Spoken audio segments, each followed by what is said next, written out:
I will cover how to tie a tie in multiple ways. A lot of people don't know how to tie a tie, but it's so important.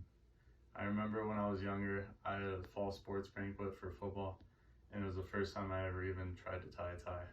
I tied it like I was tying my shoes.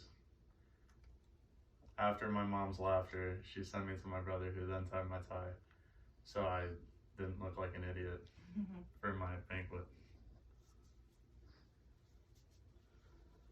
It's not as important to wear a tie nowadays as it was years ago, but it's so important to learn and know how to tie a tie because there are special occasions.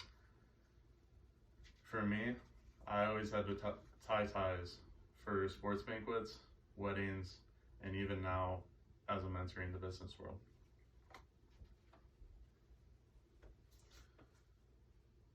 I'll first start with the simple 4-in-hand knot for a tie, and then the next knot I'll do is the Pratt knot, and then finally I'll do the half Windsor. You're going to start by pulling your collar up. I'm a little taller, so you're going to have about 12 inches on the shorter side. So for the simple 4-in-hand, you're going to cross over the top, then go underneath, then back around over the top. Make sure to keep a finger on this second over the top one, and then you're going to come through the bottom right between where the two connect, and then tuck it right where your finger is holding the place.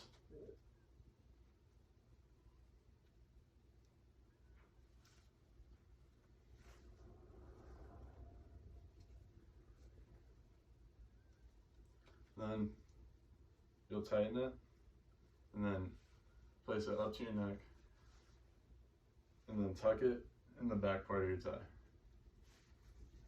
You want it to be around your stomach area or belly button, and then you tuck the collar again.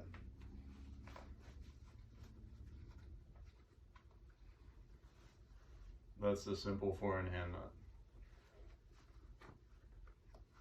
And then you can pull it just straight out.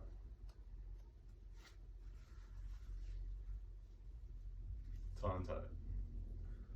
The next knot will be the Pratt knot. Same thing for a taller person, about 12 inches. Normally you could go about halfway down on the long side. But for the Pratt knot, you're gonna flip it so it'll start backwards.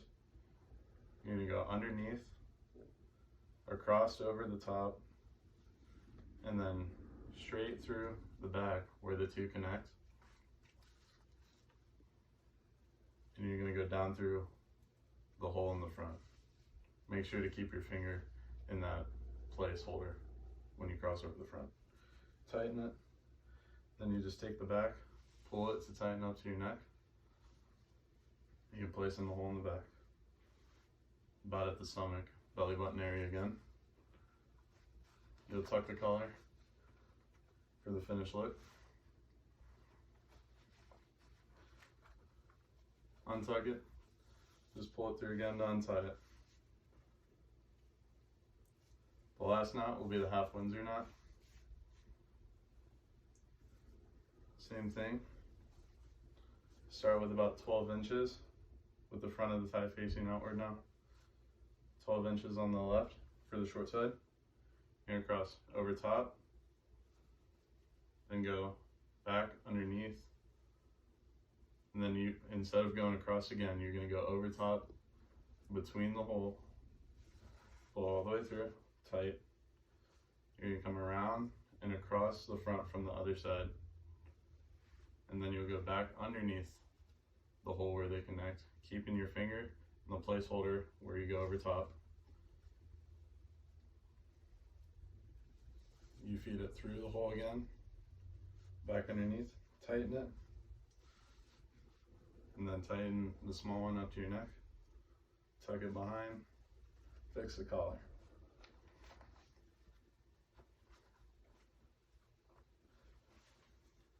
The half Windsor knot is the most professional knot if you're in a business setting, while the other two are more wedding type knots, banquet type knots. They're easier knots to make sure you look professional. Everyone needs to learn or know how to tie a tie.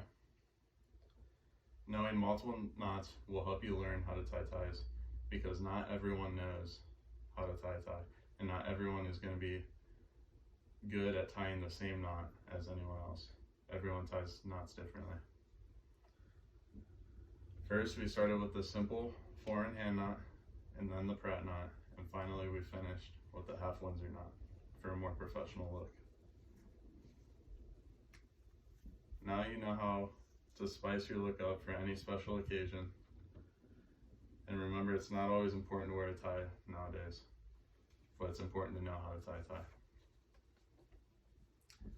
I found this information to tie all 3 of these knots through miopari.com, realmenrealstyle.com, and artofmanliness.com, and tieatie.net that were all created in 2022.